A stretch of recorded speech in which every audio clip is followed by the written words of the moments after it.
Well, hello again, everyone, and welcome to our latest webcast that we're bringing you from Travel Weekly. And you'll see I've been joined today by Giles Hawke, who is, of course, the new Vice President and Managing Director of Celebrity Cruises for Europe, the Middle East, and Africa. So welcome, Giles. How are you?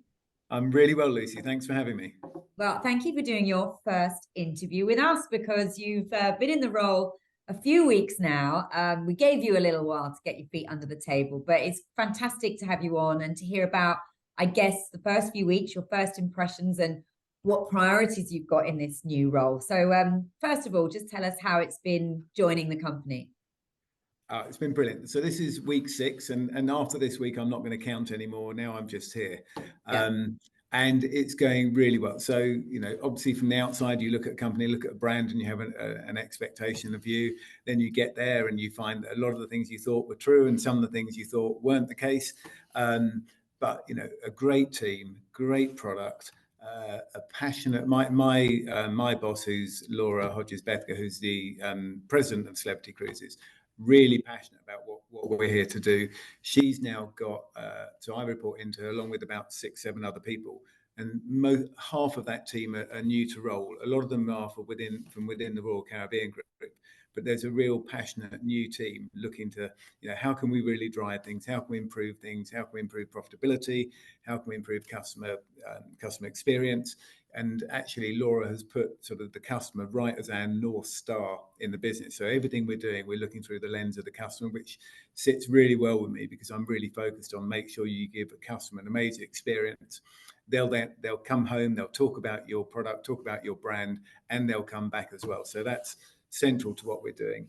And then the team that I'm working with, both internationally and here in the UK and for EMEA, fantastic group of people, really driven, really focused on what we're trying to do. So, I'm early into it. I'm learning a huge amount. My feet haven't really touched the ground, but I'm loving it so far. And I have to say, what a great product, what a great brand for, to be working for personally at this stage in my career, and also to be working with agents in trying to increase and help improve their sales as well.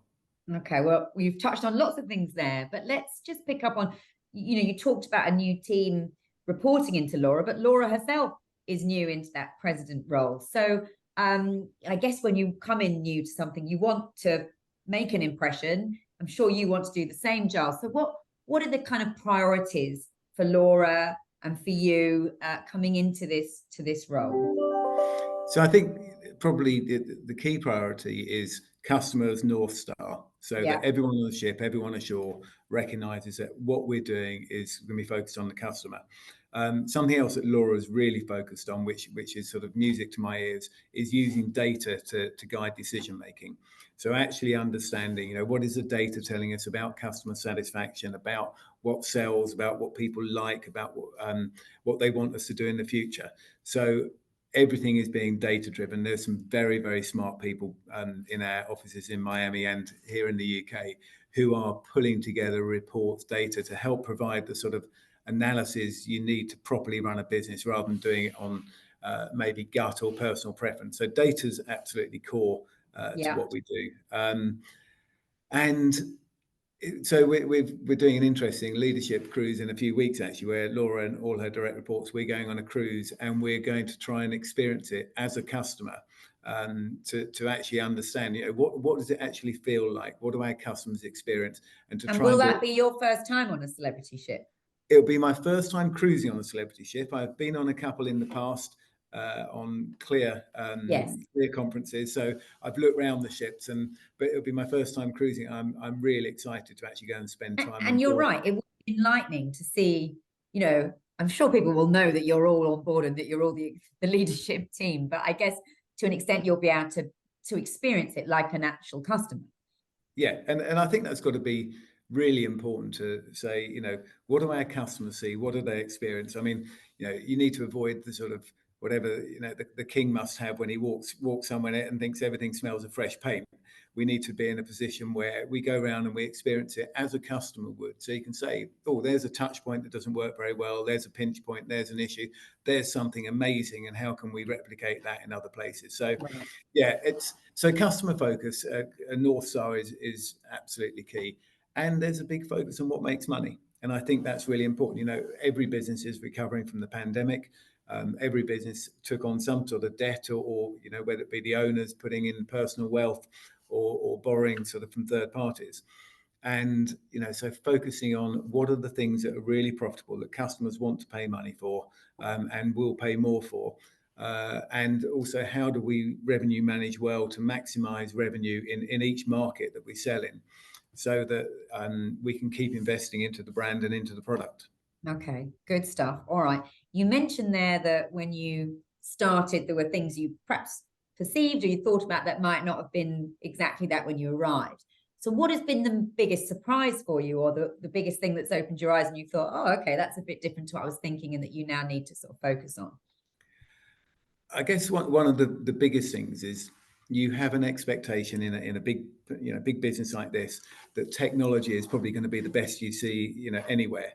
And actually, technology is good, but it could be way better. And so we've got some big projects underway as a global business to say, how do we improve our technology platforms? How do we give customers, staff, travel agents an even better experience? So I think the one, I suppose, the distance we've got to go is probably slightly bigger than I maybe anticipated, but also the scale of the ambition of what we're going to have is massive. And you know, these things always take a while. So this is a medium to long term play. But you know, what we're going to come up with when everything is ready and in place is going to be, you know, properly market leading in terms of the technological advances that we're going to lead. And I think the other area that I find quite exciting is what we're doing around sustainability. You know, there's been some biofuel tests this year, both with Royal Caribbean and with Celebrity. Yeah. And I think, you know, we don't have all the answers yet, and it is a sort of global travel industry wide piece of work. But I think the Royal Caribbean Group are really focused on how can we be more sustainable? What are the things we can do? We set ourselves some really ambitious targets. And it's good to be part of that as well and see, you know, how can we drive a bit harder and lead on that. Yeah, and I know that's something you're very passionate about, so we'll be looking forward to seeing what you do there. Let me just pick up on what you said about the product. You said the product's absolutely fantastic, and I know you're going to go and experience it. But I guess that we did an interview actually with your colleague, Ben Balding from Royal Caribbean. He was speaking with his clear chairman's hat on, and he was talking about the whole issue of differentiation in the industry and saying, actually, there's a job to do by the lines themselves, but also with providing agents with the right information to put on their websites to ensure that we do a better job as a cruise industry of making sure people understand the differences between the cruise products out there, because the ships are coming thick and fast. There's also new lines, you know, coming into the market. So what's your view on that? Do you think people are clear with what Celebrity offers and why it's different to other lines, or do you think there's some more work to do there? I think, you know, there'll always be work to do, and I think it sort of depends who you're talking to at one level. I think travel agents themselves are pretty good at understanding the differences between lines within different categories. I think consumers, there's a lot of work to do there to help them understand what the differences are. I mean, the number of people I've talked to, both before I joined and since I joined, in my sort of friendship set outside the travel industry, and they're saying, so Celebrity Cruises, is that for celebrities, or do you have celebrities on board? How does that work? So even some of those simple things of explaining, you know, what Celebrity Cruises stands for. But I think there's a lot more we all can do to differentiate and explain, you know, what's unique about our particular brand, our particular company. And I think Celebrity's got a lot to talk about there. One of the challenges I think we have with our travel agent partners and with consumers is when the price is maybe the lead-in that everyone talks about, and we get asked, oh, can we have a better price on that? And Cruise Line X are this price, why are you so much more expensive? And I don't think that really helps anybody. We know what we need to charge for our cruises. We know what they're worth. We know what we put into them to make them that cost and that value. And I actually think we should all be saying, well, how can we sell at the higher prices? Travel agents, not all travel agents, but the focus of some travel agents on, you know, give us a cheaper price. We'll sell lots of volume at lower prices. That doesn't really help anyone. It doesn't help the industry be more profitable overall, so we can invest more. It doesn't necessarily mean the customer goes on the right cruise, because if all you do is you sell on a 499 out of Southampton or 399 out of Southampton, that doesn't mean that you're selling the customer the cruise that's going to be best for them. And there is a risk that customers pay a really cheap price, possibly for their first cruise, and they don't like it. And if that puts them off cruising overall, then that's not good for the industry at all. And equally for travel agents, the higher price they sell at, the more they earn. So there's there could be times when, if you sold a celebrity cruise or someone, another cruise line that might be a third the price, you've got to sell 3 of their cruises to match what you'd earn on a celebrity cruise. So I do think, there's an unhealthy obsession with cheap, cheap, cheap, rather than an obsession with quality and matching the product to what the customer. Is that what you say? You're saying you get requests from agents saying, give us some cheaper deals because we can flog more of them, but you're saying actually that's not the right really way of looking at it. I think to have price as the core focus, I think, is a very one-dimensional way of looking at the cruise industry. And you end up with with a cruise line being lumped in with a group of other cruise lines who probably aren't even competitors, in all honesty. We're all competing for customers to go on a cruise, but someone who is in the market for a celebrity cruise is unlikely to be in the market for a 3-star cruise or maybe a 6-star cruise. So I think there's something around matching the customer to the right place. And again, from an earning perspective, why would you sell on price really cheap rather than sell on quality? I suppose they just want to make the sale, though. They don't want to lose it to someone else. And I guess they want to make, I'm trying to work out what the answer is, like absolutely what you're saying makes sense, but it's how do we get over that? Is it just agents being better at explaining all that comes with a celebrity cruise and why that differs from, say, a 499, like you gave as an example? Yeah, I think probably, maybe we could be even better at articulating what celebrity stands for, what you get on board, what's included, why the price point is where it is. But equally, I think it's, we can do that, and we can work with travel agents with our training. And I think there's something around travel agents, and this isn't all travel agents in the same boat here, but not always pushing, give me a lower price, give me a better price, cruise line X are cheaper, you need to be closer to their pricing. And there is an area for volume, and volume is always going to be important. But there's the servicing of a booking that someone paid £299 for is pretty much the same as the servicing of a booking that someone paid £1,500 for. Looking after that customer and the after sales service required. So you sort of need to earn a certain amount of money just to make it work, service your customers and service your business. Okay. All right. And so to put you on the spot a bit here, Giles, but when, like if you're explaining what it is that celebrity does that commands that higher price and why it should justify that higher price, what are your sort of USPs? Originally it was this modern luxury. You've clearly got, a new series of very lovely new ships with Ascent coming soon. There's been a big focus on DEI, which was like very much what was trying to, was used as a differentiator for celebrity. So are those all the things that you're continuing to push, or have you got other sort of things that you're now trying to sort of really sort of focus on to show the agent why you command those prices? All of those things will still be there, Lucy. The challenge is the way we talk about cruising generally is a lot of cruise lines, we talk about similar things. We talk about service, and it's some of these things they're quite intangible and hard to define. So our service standards are really high. Our NPS around service is amazing. We talk about quality of food. The quality of food, again, is amazing. We work with celebrity chefs to help design our menus. The onboard experience in terms of the destinations on board on the ship itself. So whether it be the lawn club that we've got, whether it be the gardens that we've got, whether it be Eden, there's so many unique destinations within the ship itself. The theatre, the style of the theatre with the huge screens around, so we can have that really interactive experience. And then all the fine dining restaurants that we've got on board, things like the Petit Chef, where you've got the chef in on your plate and all of that going on. So there's a lot of unique aspects.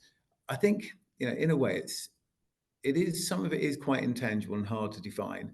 And it comes down to agents experiencing the product, learning about the product, so they can talk about it from almost a personal experience of how they felt, because a holiday and a cruise is, a lot of it is about how you feel, as well as, if you like, the tangible hard aspects that you talk about. The other thing is, we're really looking at destination. How do we make the destination even more attractive, even more important to customers? How can we provide the destination in a unique and better way? And a lot of our small group excursions that we have are really, really popular. The chefs, where we take chefs and we look at local produce with the chef. And then one of the other areas that Laura is quite focused on for us for the future is around how celebrity own the evening, how we provide the most amazing evening experience on board. And that is something that there's work going on at the moment on Edge 5. There's work going on all of our shows, and we've got people who run our entertainment who come from all sorts of backgrounds. So Las Vegas, Cirque du Soleil, so big entertainment backgrounds who are coming to help us deliver our entertainment on board. And then the other bit is we've now added in for some of our Caribbean cruising, Perfect Day at Coco Cay. And again, that's something unique and different. Has that been popular? Because that was something that was Royal's USP, wasn't it? And that was something that they could say, look, no one else does it. We give you this perfect day at, Coco Cay, as you say. And now you're offering it as well. Does that not cause some confusion? No, the Perfect Day at Coco Cay that we will have for celebrity will be a different experience to when Royal Caribbean are there. We won't have Royal Caribbean ships and Celebrity Cruises ships on the same day, so we'll be able to slightly change how it all works ashore. And it seems crazy within our group to have such an amazing destination and have days when it's empty and not share it between our different brands. So no, it will feel different to when a Royal Caribbean ship comes in. Yeah. I mean, I think you made the point there, because all those things are true. Amazing culinary, excursions, entertainment, all the rest of it. But it's not until agents feel it and they can really, because obviously all the lines will say, even the ones that are selling at $299, they'll say we've got the best dining and we've got the best service and all the rest of it. So it's maybe you could talk to us about your plans to make sure agents can feel it, whether you're going to try and get more agents on board, or what you're doing to enhance your training going forward, so that, because I know you can't get every agent on board the ship, but what are your plans to sort of help them understand that and cut through what everybody's saying about all their sort of onboard excellence? Yeah, so for experienced cruise sellers, they understand and know the celebrity brand, and they're pretty good at talking about it and explaining why. And what's really interesting is the number of agents I've spoken to since I said I was joining the company, who had said privately Celebrity is their favorite cruise line for their own personal holidays. And that's really helpful, because if someone's got a real passion for the brand, then they're going to be able to transmit and communicate that. But we're going to carry on with a really big ship visit program in 2024. We've got a number of key agents joining us for the launch of Ascent at the end of this year. We'll have Edge 5 coming out next year. We'll have some announcements around, we'll start the announcements around what's going to happen with Edge 5 from probably about a month's time from now. We'll start talking. Oh, but that's not far away. You could give us a little sneak now, Giles. I'd love to, but I'm not allowed. And then we also had, we did with yourselves this year with Travel Weekly, we had our new to Celebrity Cruises program that we launched with you, and that was hugely successful. Yes, your Celebrity for Beginners program. Yeah. Celebrity for Beginners, really popular. Over 1,000 agents signed up and went on and have completed that program. So we're going to look what the next iteration of that will look like.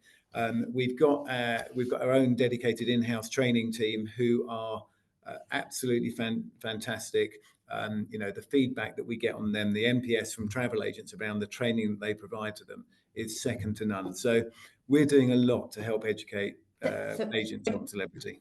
You are, and you're absolutely right. I mean, it was phenomenal how many agents signed up to that, and I'm sure you saw it. I then did a discussion, a sort of round table with about 5 of the agents who'd come on, and I mean, they had never sold Celebrity before. Some of them had never sold cruise before. I mean, they said it was the most incredible program. So congratulations for that, because I do think you've had some good engagement. I wish I could take some credit for it. It was nothing to do with you, Giles, but it has been good.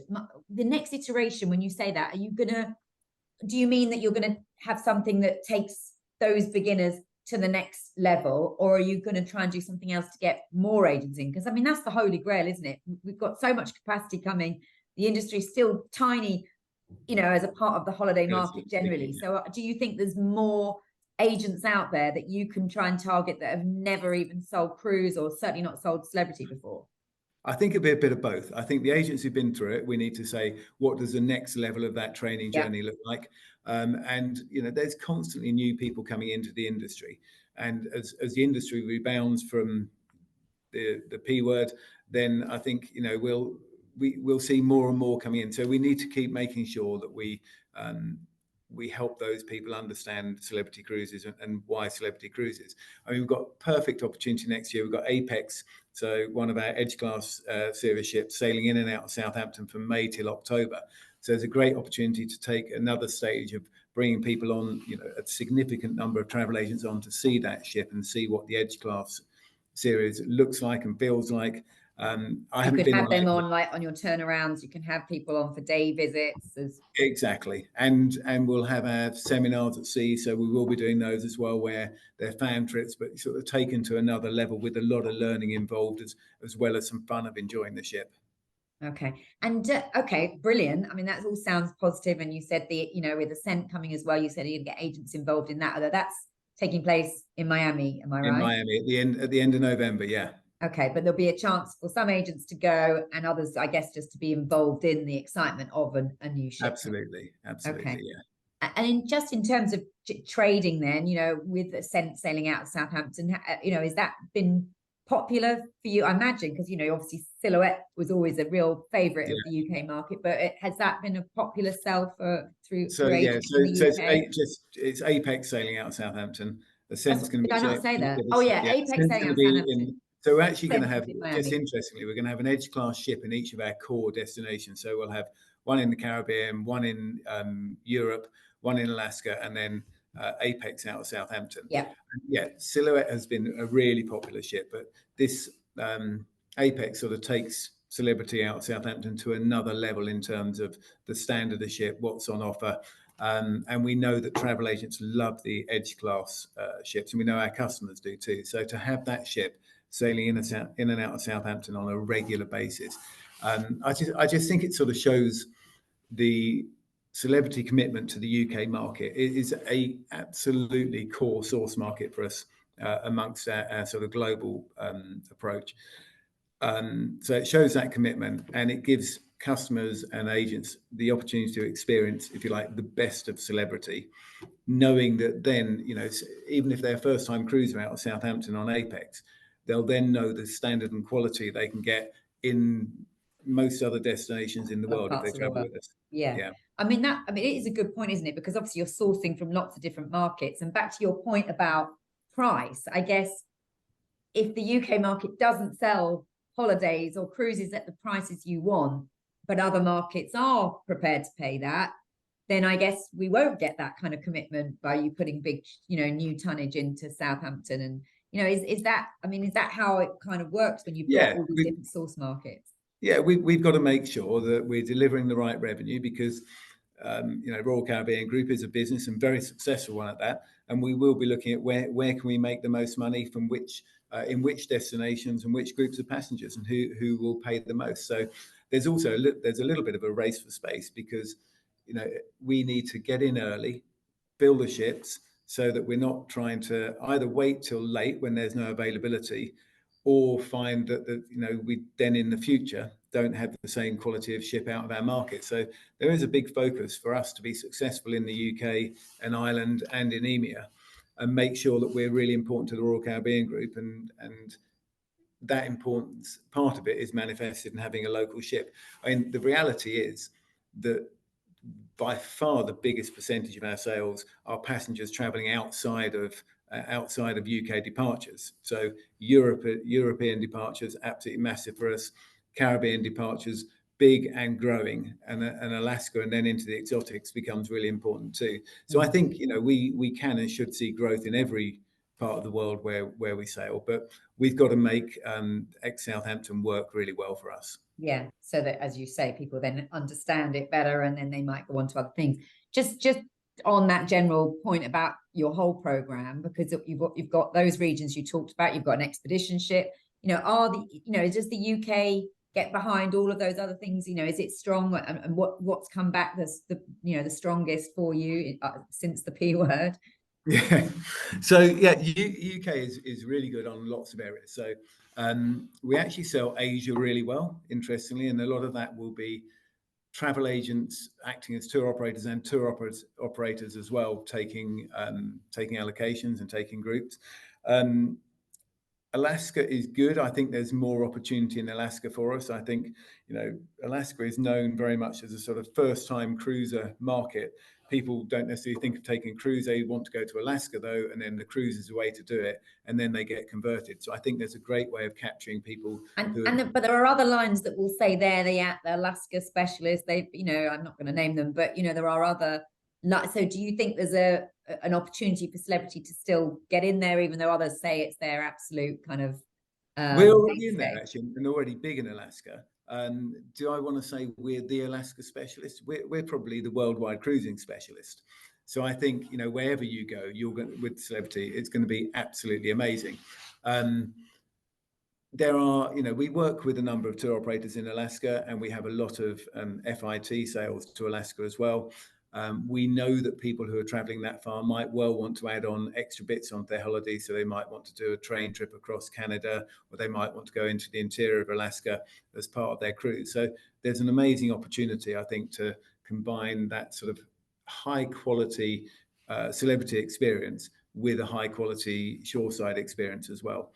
And Caribbean to me is probably where there's as big an opportunity as anywhere for agents. There's a huge amount of airlift into Florida, and we now sail out of 4 different ports in Florida. So the airlift is there.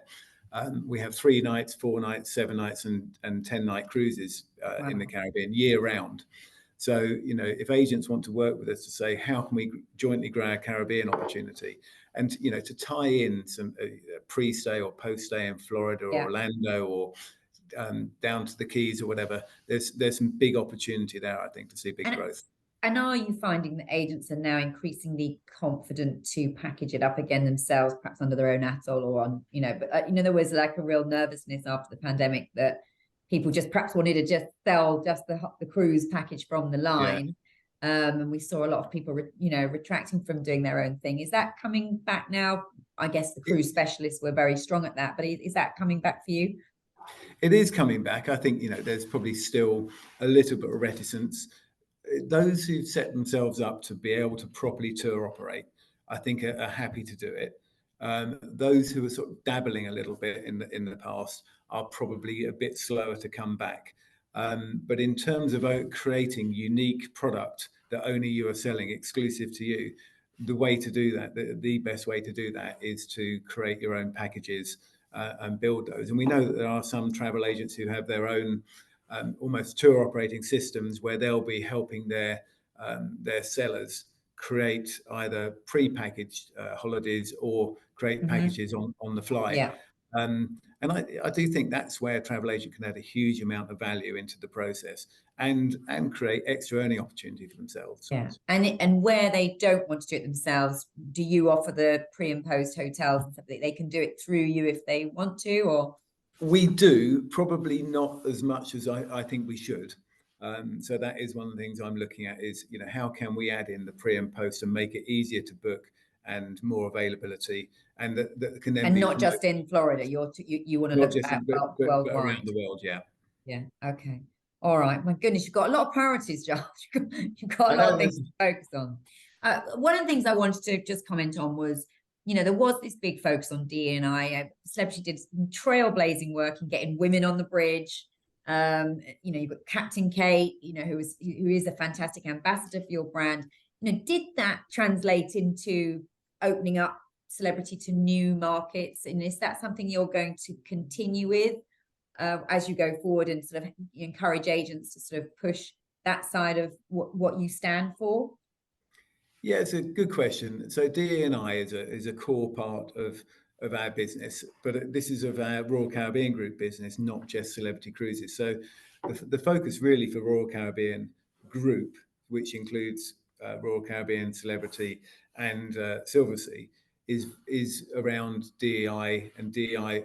A lot of it is going to be internally focused in the future. You know, how do we make sure all the people who work for us feel that they're welcome, whatever their background is? How do we make sure that we are open and welcoming to all customers, whatever their background is? It's probably not going to be a core pillar of the Celebrity Cruises brand as it may have been perceived previously. Still extremely important, still vital and central to what we do, but it's not going to be a core sort of selling pillar of what we do. I think, you know, the key in many ways is to make sure that the brand is visible and open to everybody without necessarily shouting about it, because rightly or wrongly, you need to avoid being too polarizing around opinions, because some people are maybe less enlightened and might feel put off if you're overt about it. That said, we're not going to back away from it, but it's not going to be a core marketing pillar of what we do. But it remains fundamental and central to our business. And the group as a whole, as you say. All right. Well, I mean, we've covered lots, Giles. I mean, and it's great that you've got a great sales team, as you said. So they're going to, I'm sure, continue to be going out and spreading these messages and these new priorities to your trade partners, because fundamentally they're who's watching this today. And so I guess, any message for them is that you're as committed as ever to your trade partners. Absolutely. I was going to say it's business as normal. I think we're going to be even more focused on our trade partners than we have in the past. And what's great is to come into a team and led by Claire in the UK and Ireland, who are doing a fantastic job. And the team that I've met, I'm still meeting people internally at the moment, the team I've met so far all seem so talented at what they're doing. So I'm really excited about working with them and helping to grow business for our partners. Brilliant. All right. Well, listen, you've got a lot to do, as you say, but as you say, you've got brilliant team around you. And we just thank you for your time today, Giles. It sounds brilliant. Please come back on and tell us how you're getting on in a few months' time. Thank you, Lucy. And thank you for the support of all your readers as well.